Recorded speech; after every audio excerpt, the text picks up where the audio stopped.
It, boys. Happy Thursday, HTF Bets fanatics. Welcome to another episode of HTF Bets. Our show's a little bit different this week as our other co-host, Nick Geddes, is out. So we had to play a little bit of a substitution, and joining with us as a special guest host with us today is Almost Gameday's host and one of HTF's great creative heads, Sean Green, with us today. Sean, thank you for gracing us with your presence. How are you this afternoon? I'm doing good. I wish Nick could have been here instead of Okelo, to be completely honest with you. But Here it was a good go. Listen, it was a great intro, Okelo. So now you're on my good side, and now I'm glad you're here. So thank you. As usual, Sean comes with these crazy vibes and stuff like that, thinking he the big man. He is the big man in fantasy, but we're going to just talk about that a little later. My usual co-host, Robert. Happy Thursday, bud. What's going on with you? What's popping? Happy Thursday, Okelo. Hey, I'm doing good. You know what? I'm excited for this week. We got a big boxing fight this week. Always love fight week. So you know what? I'm here. I'm excited, and we're gonna get this underway. Man, you mentioned boxing. Saturday, October 17th, MGM Grand Las Vegas, the big main event boxing fight. And as both of you guys know, I'm a huge boxing fan, thanks to my dad right here. Shout out. We got a big one, and it's the main event fight. The Lomachenko versus Lopez Jr. fight. This is, it's not really a full heavyweight bout, but it could almost feel like it despite it's a lightweight bout. I mean, the undefined title holder, Vasily Lomachenko, is going to be in a legitimate bloodbath. There's a lot of storylines. There's a lot of, I don't want to say entanglement, but there's a lot of beef, I guess you could say, that's on the grill that we're going to be set it up for Friday. So, Sean, I want to start with you. I mean, we're looking at this. Lopez is undefeated. Lomachenko only has one loss. 10 KOs for Lomachenko, 12 for Lopez. I mean, pound for pound, this is one of the top cards of all of 2020. How are you looking at this fight being out? I have no idea. These fighters are very similar. They match up very well, which I think makes this fight a great pull-in for boxing fans. Lomachenko, it's very interesting to see him fight. 32, only lost one fight, but he hasn't lost a fight for a very long time. He's kind of found his footing in his new weight class, his new weight division. But listen, I'm so confused with this fight. I'm watching both fighters in pre-camp and seeing how they're talking, because that's how I usually like to pick my fights. I like to see who's way more confident going in. And I don't know why. I'm kind of liking Lopez here. I'm liking the underdog. He is undefeated. Yes, and I think it's kind of like the storyline going in is, okay, you got the old dog and you've got the new young kid, the new shiny toy that everybody likes to see. I don't know why. Like, usually in these situations, I would take, hey, don't teach an old dog new tricks, and I would go with the older fighter. But I'm kind of liking what I'm seeing in Lopez early on. So I know it's Thursday. We've got, two more days until the fight. But right now, I'm really liking Lopez right now. I mean, for Lomachenko, to me, he's a certified wizard inside the ring from the standpoint of speed, footwork, angles, precision. I mean, he's just consistently dazzled opponents. I mean, he's a two-time Olympian, one of the strongest fighters. And despite, the change in the size advantage, he's been 4-0, undefeated, unstoppable. But, for Lopez, his athleticism and his power shots, that's also another type of thing. So you're looking at two guys who are known for speed and precision, as well as to fight with their jabs. Robert, it's almost like they're similar fighters, but they're different. What do you think about the Lomachenko-Lopez? Because I'm not going to lie to you right now, with Lomachenko staying undefeated since 2018, I think he's got a bit of an advantage in this fight. Yeah, listen, obviously both are coming in fairly undefeated. Lomachenko obviously has the last loss. His last loss was 2014 against Orlando Salido. So, he's basically been undefeated ever since. So, 10 of his last 14 fights have ended in knockout. Lopez, all of his 12 of his have ended in knockout. So the knockout power is there. It definitely is there. And you brought up the footwork of Vasily Lomachenko. The guy's footwork is unprecedented. I've never seen a fighter quite move like him. The guy's just unprecedented. It really is. As good as Floyd Mayweather was and his movement was, Lomachenko's is right up there. And I think, I agree.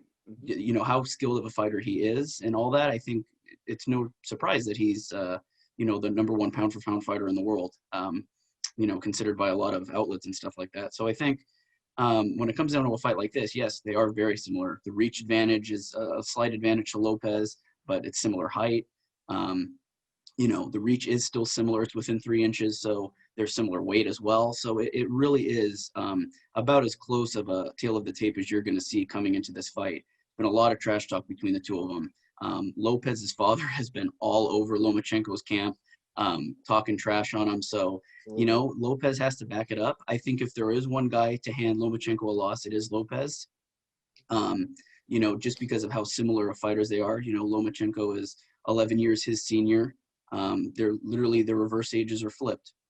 So it's funny to see, you know, these two guys have a similar record, and Lopez is only 23 and he's fought all these professional fights already. So he's coming in hot. I mean, this is a young prodigy that's looking to beat one of the best. And he, you know, won his first belt back within his first 3 fights. So, you know, Lopez is coming in with a full head of steam.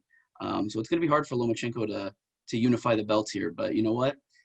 That's what makes this one of the biggest fights we've ever seen, especially one in a long time, and probably only second to whenever we get Tyson Fury, Deontay Wilder 3. This is going to be the biggest fight you'll see in a long time. I mean, this is a rare, undisputed champion that's going to be crowned. This has to be one of the biggest boxing matches, like you said, Robert, in a long time, whether it was Fury and Wilder earlier this year or even Pacquiao. Mayweather, I mean, say what you want about that fight, but that still drew in millions. I mean, you know, it's going to be a hell of a fight. One thing I do like about Lopez is not only is he a native of my home city in New York, but, you know, just I like the fact that he's overcome a lot and that he's matured. And you did mention his father doing a lot of jabs. I mean, it's been hard for him to capture the attention as one of the premier fighters, but this fight could change all that. I think, you know, I love the fact that he's come up from nothing, that he's worked from the ground up to be able to become one of boxing best and to fight one of the best in the game, you know, as comparable in footwork as Floyd, as precision with his shots as maybe Tyson or Pacquiao. You got to love, I think, all around the fight. I mean, this is a toss-up in terms of record, in terms of KOs. So, you know, we're going to be in for a treat here. So, Robert, I mean, seeing this fight, are we seeing this going to be a long rounding fight? Are we going to see this match be a pound for pound fight? Is somebody going to get the knockout earlier? How are you seeing this going down in Las Vegas? Yeah, I mean, I wouldn't be shocked if it ends in knockout. And personally, I would bet on a knockout in one of the mid to late rounds. You know, personally, with how, you know, how these fights have fared for both fighters. Again, similar styles here with the knockouts. You know, when 10 of your last 14 knockouts for Lomachenko are you know, 20 of your last 14 wins are from knockout. You know, that's a pretty stellar record, especially because it shows it doesn't go the distance. You know, it's ending in round 5, round 9, round 10, you know, those mid to late rounds where, you know, you can start wearing the other fighter down. So I think we're going to see a test of endurance here. We're going to see a test of who can take a punch better, because both do have knockout power. It's a similar story for Lopez in his case with knockouts. So I wouldn't be shocked if we see a knockout here. I'd be very surprised to see this go all 12 and end in a decision. I think it's gonna end in a knockout. And I'm going to say for Lomachenko, I'd put my money on him. He is the favorite. I'm going to say Lomachenko in 9 with knockout. Sean, it's weird for any person or any team to go undefeated and be an underdog, even in a fight like this. In boxing, you know, it's a person compared to a team performance. And aside that, you know, Lopez's last fight against Masayori Nakatani, was kind of flat, even though he won in a decision. Do you think Lopez could have a bounce back performance in this fight? Do you see this as something that he can be able to bring out his quickness and his precision hits in terms of getting this match done and providing the upset? Well, his fight against Comey in December, it was a second round knockout. So the fight didn't last very long. So that when you look at bounce back performance, I don't know if he's looking for a bounce back per se. Now, I will say Lopez fought 10 months ago. Lomachenko fought 14 months ago. So if you're looking at time apart away from the fight, both these fighters have not fought in a good chunk of time. When you look at knockout and who's going to look at a knockout, I think I would be shocked if there wasn't a knockout. These two they don't play defense. If you look at both these fighters, these guys are quick, especially Lomachenko. This guy is so quick when he's trying to, dodge the punches and throwing punches. It's pretty insane. But Lopez, again, Robert talked about it. That reach, the 3-inch reach could be a problem when they're doing southpaw and when they're in tight with each other.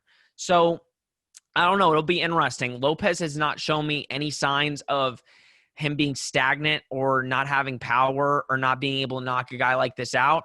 I think Lopez going in, obviously Lomachenko is the favorite because he is the elder. He has more experience. He's fought hundreds of amateur fights. So when you look at it, he should be the favorite, but do not be surprised if Lopez makes him pay on Saturday night. Like I said, I believe that Lopez, Lopez has shown to me, with the exception of the fight being in the last 10 months, he's just coming up as one of boxing's elite. I think if we're looking at somebody's next, because it's almost like there's a torch pass, whether it's Ali, Tyson, and then maybe Mayweather. I think Lopez could be that next one. And I think this is the fight that could ascend him to that throne. If you beat one of the best in the business, one of the guys who has been one of the top, I don't want to say main event cards, as well as the fact that, of course, he switched in terms of classes, but we're just talking about a well-respected veteran in boxing. Again, a 2-time Olympian, gold medalist, and one of the best pure strikers overall. Despite the age gap, it's almost like you're looking in a mirror. I mean, wouldn't you agree, Sean? It's almost like when you look at Lomachenko, it's almost like he's fighting a younger version of himself with Lopez a little bit. Yeah, I can agree. I do think Lopez is a little bit bigger than Lomachenko, but I totally understand the reference. They both have very similar fighting styles. Like I said, you're not going to see a Mayweather-Pacquiao type bout here. You're not going to see a guy running around the ring just playing defense and looking for his shots. Both of these guys are going to go at each other. Each one of them wants to prove something. Lomachenko wants to prove he's the best pound-for-pound fighter. And Lopez, he wants to prove he's the best young fighter to grace the sport of boxing. But Lopez does need to be careful here. Lomachenko really doesn't have anything to lose, right? People can easily look at Lopez and say, listen, you're this young kid coming in, the next great fighter in the boxing game. But if Lopez gets too big-headed and starts thinking about unifying the belts and being, one of the youngest Latin boxing champions to unify the belts of all time, that can end up hurting Lopez, because I don't think the belts really affect Lomachenko as much as Lopez. I think Lomachenko just wants to prove to people why he is the best pound-for-pound fighter. So it'll be interesting. But Lopez could easily get caught up in everything this weekend, and that could ultimately hurt him.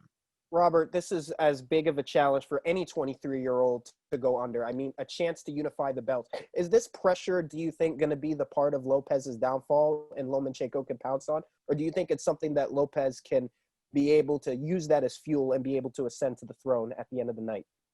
You know what? I think so far he's shown that pressure doesn't really get to him. He backs up his trash talk. And listen, even when his, dad is doing some of the talking for him too, I think, he can back it up, and he has backed it up. The undefeated record doesn't lie. So I think so far Lopez has, backed up the trash talk. He's backed up his swagger, and you know what? It's working for him. But no, coming in against the number 1 ranked fighter in the world, no, definitely there's pressure on you. I mean, now with all the trash talking going back and forth between the two camps, now there's so much pressure on Lopez, especially being at a young age, to come in against one of these veterans of the sport, and to come in and either knock him out or take his belts from him. There's 3 belts up at stake Saturday. So no, there's definitely a lot of pressure on him. I think he can handle it. I think he will handle it, but I still think Lomachenko, just knowing how good of a fighter he is, knowing how skilled he is, I think that veteran presence and that veteran mentality, I think he's going to figure out how to stop a young up and coming kid like Lopez. So no doubt there's pressure, but I think, both fighters will handle it pretty expertly. And that's why they're going to show why they're some of the best the sport has to offer. I mean, one of the biggest quotes that I saw coming out from Lopez was during the DAZN Ak and Barak show, where he said, and I quote, "He's on his way out the sport, and 135 is just too big." So you can already tell that Lopez is starting to feel something. Sean, is a comment like that something you think that would be something that would stir the pot a little more, add some more, I guess, kerosene to this beef, or do you think this is something that Lomachenko can say, it's just a young kid just talking?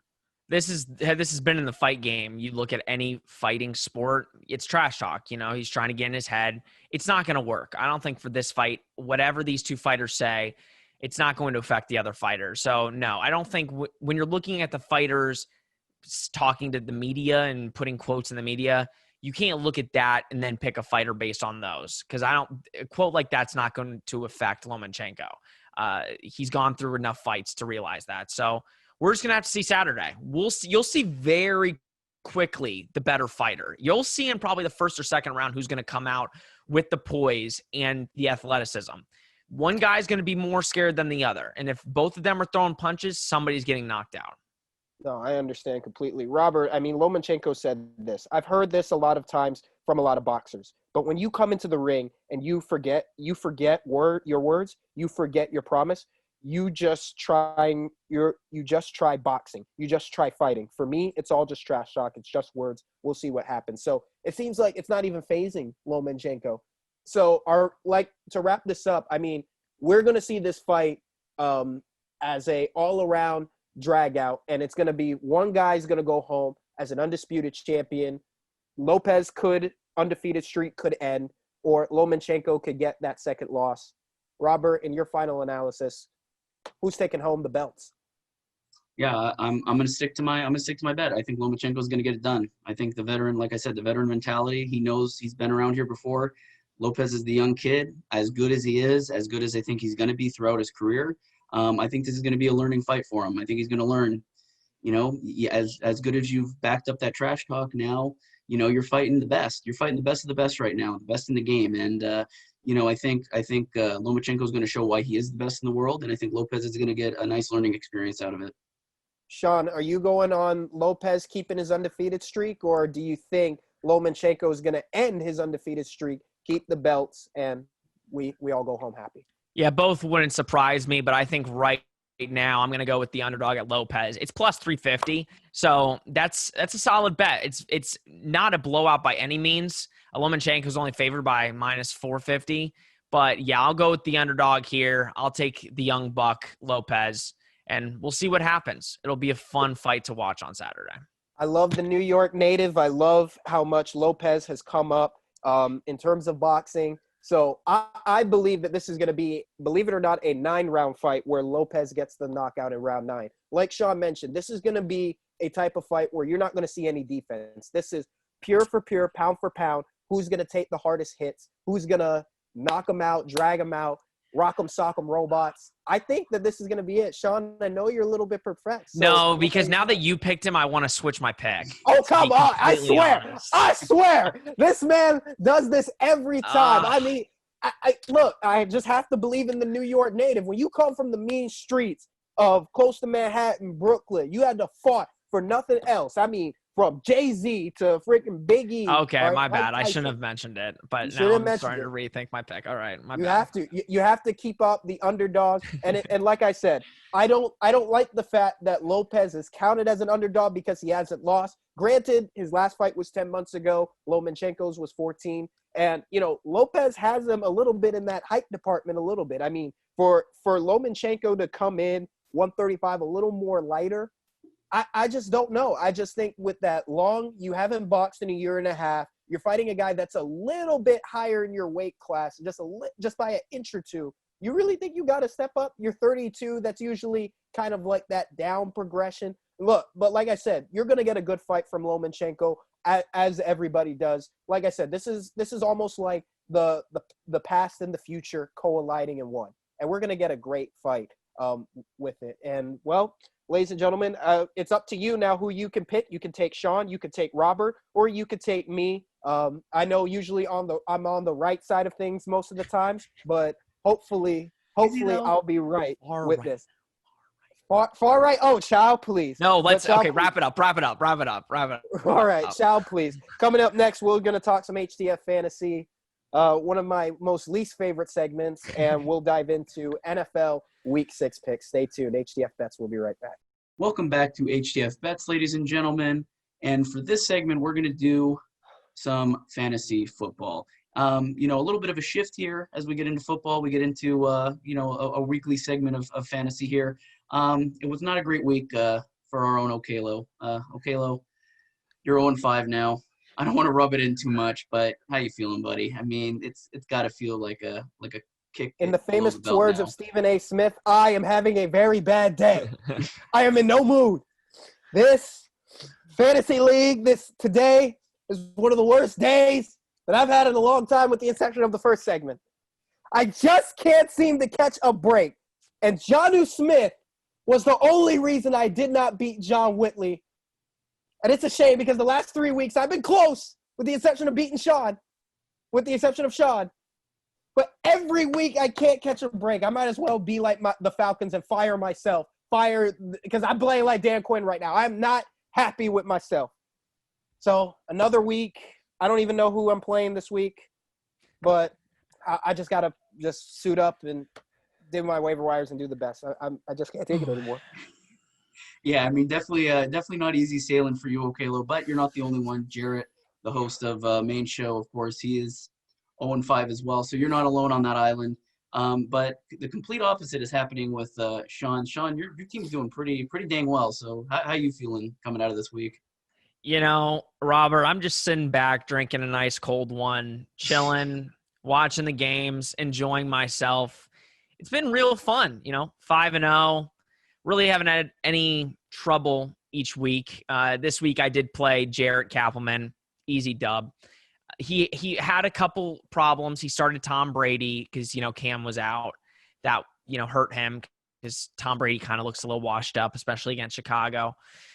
And then, I actually got really lucky. One of my running backs, Austin Eckler, he's out for a couple weeks, so I got a little nervous there.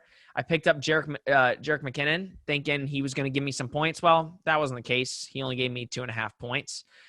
So he's going to get dropped from my 5-0 team. We can't have that on an undefeated team. But all my other players, per usual, stepped up. Russell, Kamara, DeAndre Hopkins. Thank you, Robert. This week I started CD Lamb in my flex. He was Amari Cooper this week, and Amari Cooper was, I don't even know. So, again, a solid week. Next week, we're actually playing Nick, which is going to be an interesting week. I have a couple problems. Number one, Russell Wilson's out and Kamara's out. So I'll tell you who I'm picking up in a little bit, but we have to replace those guys. And I need to get a different running back because I am not very deep at the running back position because I got rid of James Conner. No, I don't want to trade. Okay, I'll give you Kenyon Drake. I need him off my roster. Yeah, but that's pretty much my team. I don't want Kenyon Drake. But Robert, I know your team is also kind of struggling a little bit. But we'll go. How is your team doing? How about James Robinson? How about that, Sean? While Caleb's trying to get a live trade going on here, I'm 2-3 now, so I got to win this week. I'm feeling a little bit confident. I was a little worried coming out of Sunday because Amari Cooper had a whole 4.1 points for me in fantasy. Just wasn't getting the targets. Obviously, Dak went down. That's a huge loss for the Cowboys. That's going to have huge fantasy implications. We'll talk about that in a few minutes. But no, I mean, my team's been fine. Ronald Jones.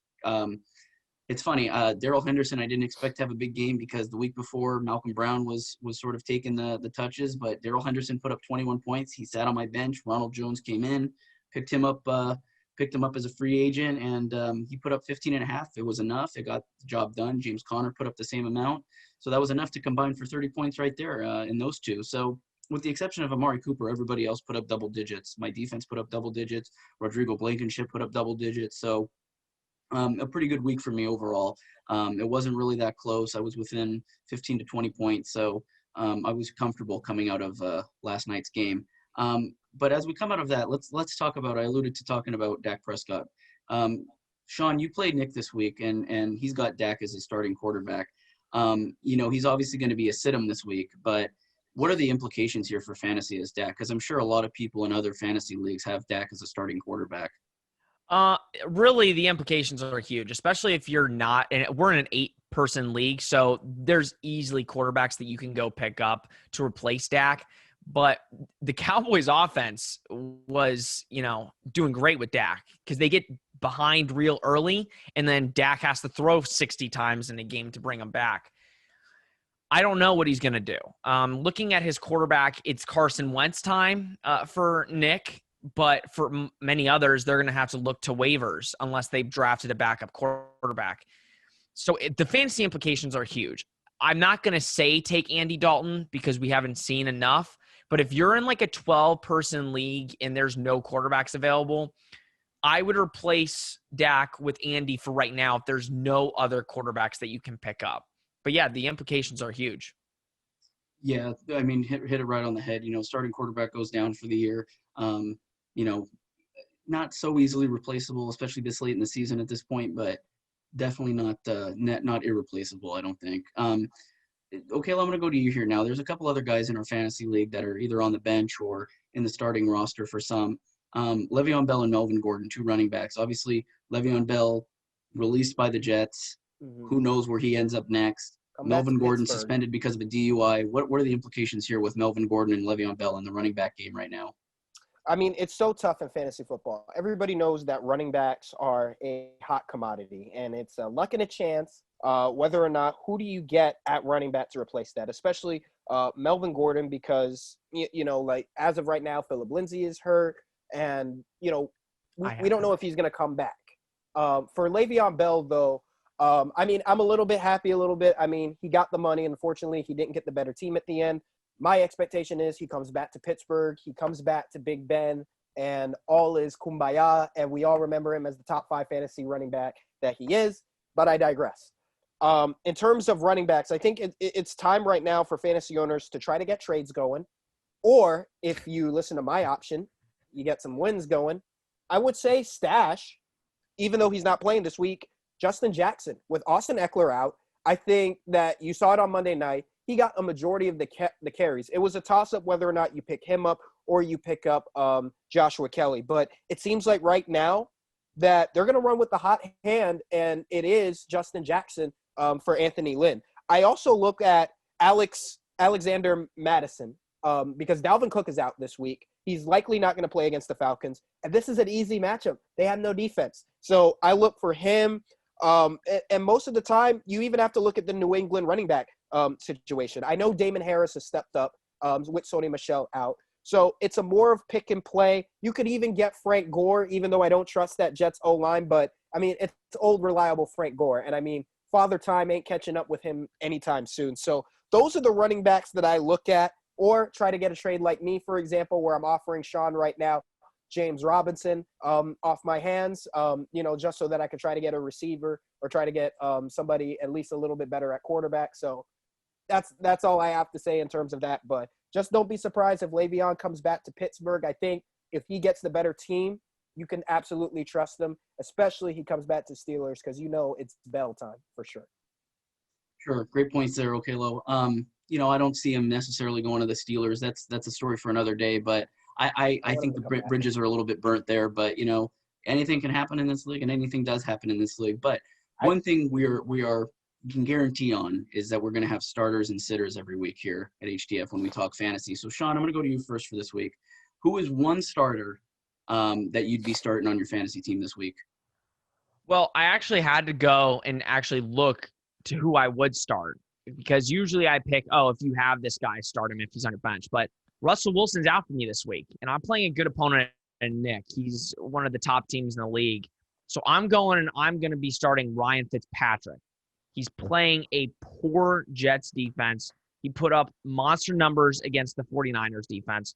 So if you're, again, one of those guys that maybe lost Dak and Ryan Fitzpatrick is in that position, I would pick him up and start him. And then if he gets replaced at some point with Tua, you pick up Tua and just replace.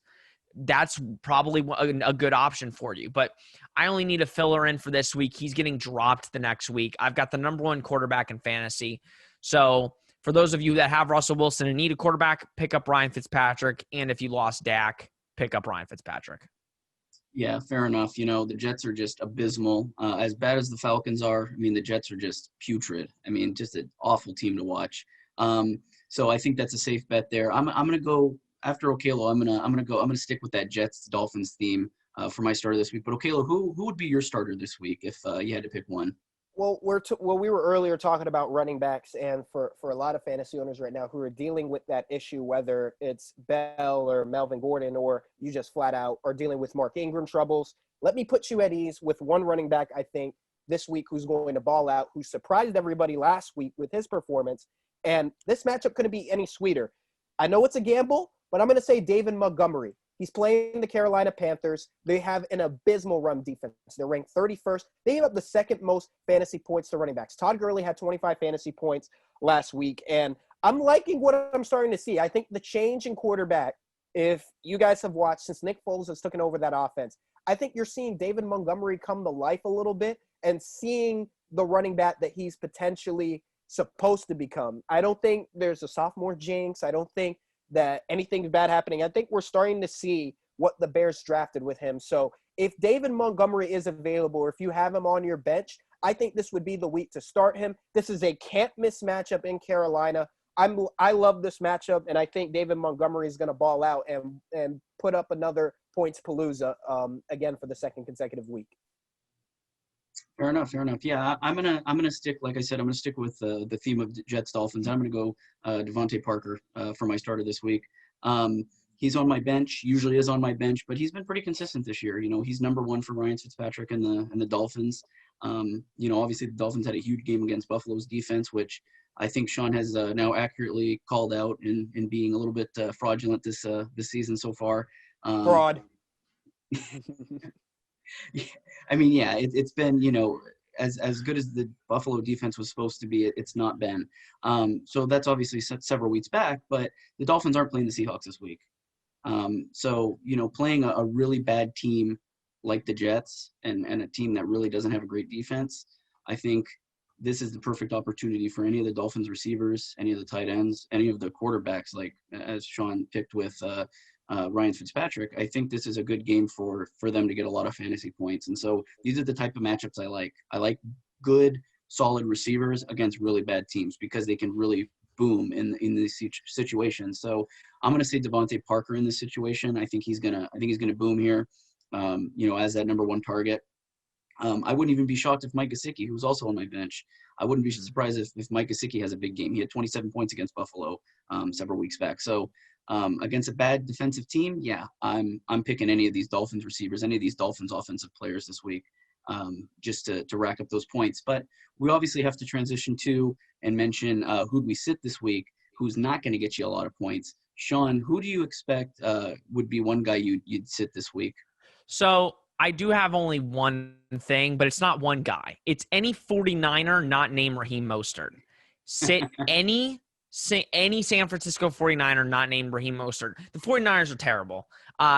Listen, injuries do plague a team. Don't get me wrong. Jimmy Garoppolo doesn't look the same. I know he had that high ankle sprain, but he just doesn't look like a solid quarterback right now. Maybe in a couple weeks he'll get more healthy, but there's some players I just don't think you should even touch. Deebo Samuel, put him on your bench. Just came back from an injury. I know everybody's going to be on the George Kittle train, and trust me, I get it. He's your number one tight end. You're not going to sit him.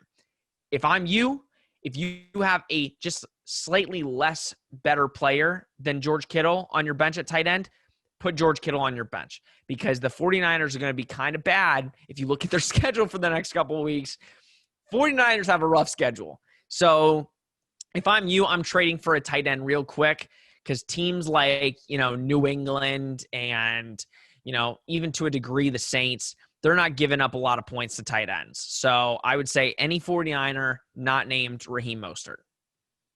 Yeah, that's fair enough. Obviously we saw what the Dolphins did to that 49ers defense this past week. I mean, dropped over 40 points on them. 49ers look terrible. Terrible. I thought they'd be top or near top of the NFC West this season. Been decimated by injuries. They're not going anywhere. I think they're probably either going to finish third or fourth in that division when it's all said and done. It's a tough division. It's the Super Bowl hangover, Robert. Yep. Yeah, absolutely. And it's not been helped by those injuries. So Coming in to play the Rams this week, yeah, it's not going to be easy because the Rams have a top offense in the NFL. So it's not going to be easy for that 49ers defense. So I agree there, Sean. Okelo, who would you sit? Do you see more of a volume pick like Sean where it's, maybe a whole unit you sit, or is there one specific player you're looking at this week? I'm looking at I wouldn't say a team, but one player I think that has disappointed fantasy owners a lot, and he used to be a stud. But now it seems like he's fallen off a cliff, off the flat of the earth, and it's either time to trade him or drop him. I'm going to say Adriel Jeremiah Green.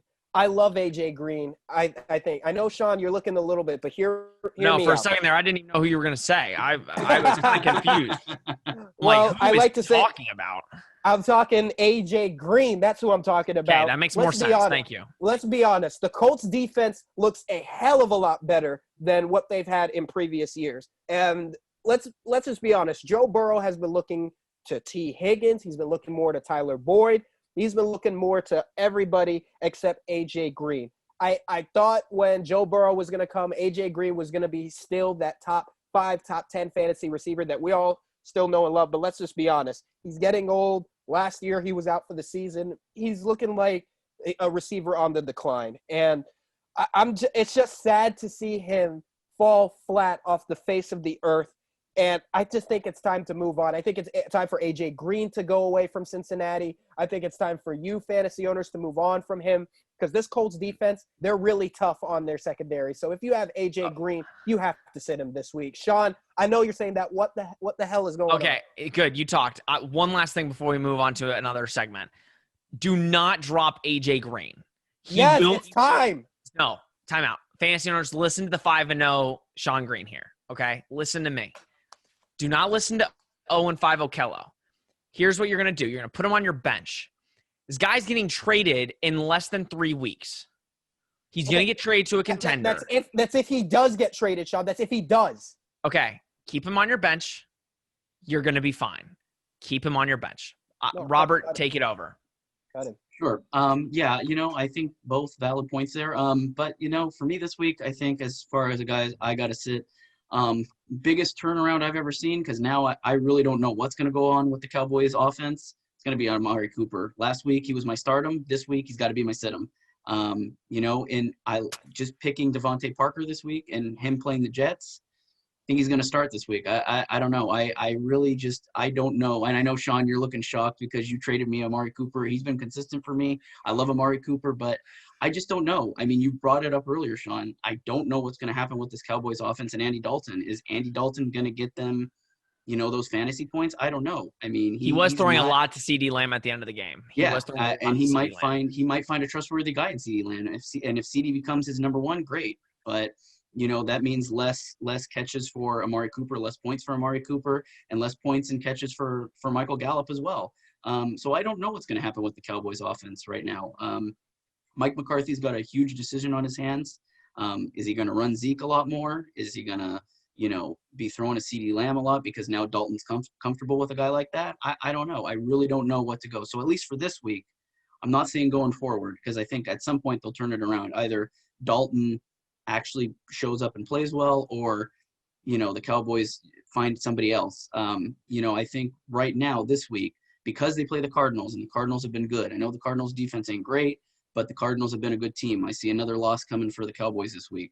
I think right now, I think Amari Cooper has to sit for somebody who's probably more a safe bet to get points this week because the Dolphins are playing the Jets. I like it, Robert, but it's just the matchup with the Cardinals. They've allowed the 4th most receiving touchdowns to receivers, 5th most in the NFL. Well, I like Michael Gallup because he plays in the slot, and the Cardinals love giving up to slot receivers across the middle. But I'm just saying, take the gamble. I mean, like I said, the Cardinals secondary isn't really that any good. And you don't know who Patrick Peterson is going to cover. He could cover CeeDee Lamb. He could cover Amari Cooper. He could cover Michael Gallup. Yeah, he's covering Amari Cooper. Well, Sean, it's a matter of because maybe Patrick Peterson wants to test the young kid from Oklahoma and see what happens. So I'm just saying I like it just from the standpoint of let's see what happens. But I'm just saying this matchup is too hard to pass. Now, if it was another defense for another week, I would say okay. But I think this is still going to be a high-scoring Monday night matchup when it's all said and done. Yeah, I think that's fair. Like you said, again, I said it earlier, I don't think the Cardinals defense is great. So, there's still potential, even with Andy Dalton throwing to you, that you're going to put up points. But I don't know. I just don't like these unsafe, especially being 2-3 right now.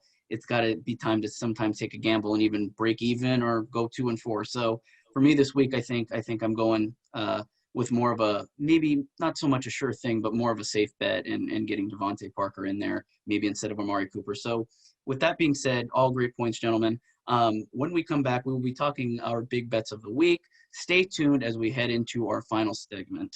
Welcome back, ladies and gentlemen, to HTF Bets, to our third and final segment. This segment, we're going to give our big bets of the week, where we basically lay it out. What are we betting on this week? What's a game?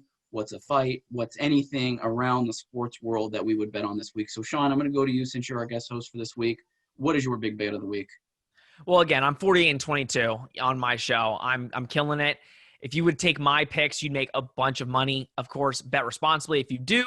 But even if you don't bet, you would, be able to talk to your friends better. You would have a lot more knowledge listening to me than if you took Okelo Peña's picks. So my big bet of the week this week is, listen, the Packers versus Bucks. The Packers are favored by 1.5.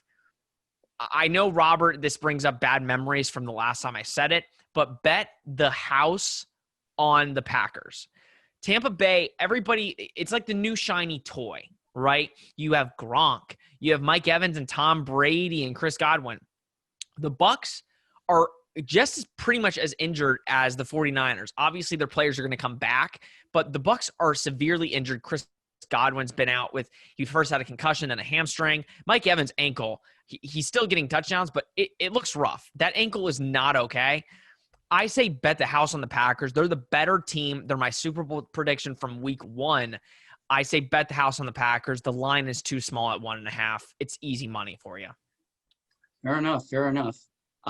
So we'll go to Okelo with this next one. Okelo, what is your big bet of the week? It's so tough. I mean, I could honestly pounce on you, Robert, and say that the Braves are going to completely sweep the bricks off the Dodgers because y'all Lakers already have a championship. Your Lakers already have a championship, so y'all keep that. But I'm going to go with my safe bet and go back to what my dad used to enjoy back in the 80s in the game of the week this week, old school AFC North rivalry, pound for pound, Midwestern fight, Pittsburgh versus Cleveland. The Steelers are 3.5-point favorites, but I know people are getting crazy with this over and under, but I know what they're expecting because it's Ben Roethlisberger versus Baker Mayfield, number 2. But if we all know Browns Steelers, it's always tight. It's always gritty. It's always contested. My bet of the week is for the over and under. I'm going to say that you have to say that this matchup is going to go under 30 points because, like I said, these two teams have pretty good defenses. The Browns may not look as good, but come play Pittsburgh, they're ready to go. I think regardless of Myles Garrett, I hope he doesn't chuck a head at Ben Roethlisberger. Then again, I hope he does so that he gets suspended again. But regardless of what you say, because this is going to be a preview as well as who gets the higher seeding for the AFC North because all 3 teams are making it, the Browns, Steelers, and Ravens. My bet of the week is, and sorry, Sean, I'm going to take this, but bet the house that the Steelers and Browns are going to be under 30, and for your future 2020 AFC North champions, that they stay 5-0. So I'm going to put on the head like Lee Corso and go for the Pittsburgh Steelers beating the Browns in a 17-10 thrashing. Okay, don't bet under 30. Do not bet under 30. If it's under 51, just take the under. It's not going to be a 15-12 game, okay? But good job, Okelo. It's in Pittsburgh. It's bad weather. And like I said, Brown Steelers, this is taking it back to Marty Schottenheimer, Bill Cowher, Sean. So just be prepared. Well, our own Okelo Corso has the helmet pick. You know where he's going this week. For this week, I think I'm going to do a little thing a little bit differently. Washington and the New York Giants are terrible teams. This is no surprise. So I think with this, it's a battle of the bad in this week. It's Washington versus the New York Giants. The Giants have yet to win a game, but the Giants are favored in this matchup. Even with Washington technically being second in that division, it's not saying much. It's a bad division. It's probably the worst division in the NFL right now. NFC least, Robert. NFC least, absolutely. So I'm going to say that the Giants, even though they're favored, I do not think they're going to get their first win here. I think they're going to continue their losing ways. I think Washington's going to beat them. I think the Giants I believe, are giving 2.5 to the Redskins. So I think the Redskins in this matchup, being the underdog coming in, I would bet money on the Washington Redskins. I think the Redskins are going to pull out a victory here. It's close. Again, both of these teams are really bad.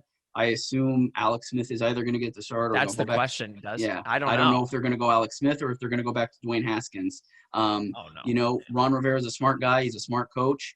Washington's defense has been very good this season so far. Chase Young's I think he's been great so far, really showing his potential of being a future defensive star in this league. The Giants don't have a good defense. They don't got a good offense. Saquon Barkley's out for the season. They got a terrible quarterback. I don't see any reason to think that the Giants are going to be able to pull their first victory together. Listen, I know the Redskins aren't good, but at least the Redskins have a win this season. So I think the Redskins are going to go I think they're going to get the job done here. And I think, the Washington football team, I've been calling them the Redskins, falling into bad habits here. It's so hard to. It is. I mean, when you've been calling them, the Washington Redskins your entire life, to call them the Washington football team now is really weird. So the Washington football team will take this victory. They'll go 2-3, and that division will get even more complex because the Giants will probably be 0-5 in their tank for Trevor Quest. So that's my bet for the week. I think the Redskins get the victory here. You heard it from the other boys. I like our picks this week. I think there's some chance to make some noise this week. So that'll do it for this week of HTF Bets. Thank you so much for joining us, Sean. Thank you very much for filling in this week. Always happy to have you. And stick around next week when we come right back. Same bat time, same bat channel. Thank you very much. That's what I'm talking about. Wait! Okay, now, from the beginning.